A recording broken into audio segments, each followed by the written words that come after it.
Я помню, любимая, помню сияние твоих волос.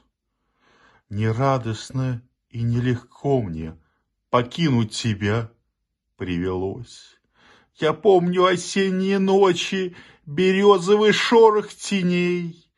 Пусть дни тогда были короче, луна нам светила длинней. Я помню, ты мне говорила, и ты позабудешь, мой милый, с другой у меня навсегда. Сегодня цветущая липа напомнила чувствам опять, как нежно тогда я сыпал цветы на кудрявую прядь, и сердце остыть не готовясь, и грустно другою любя, как будто любимую повесть с другой вспоминает тебя.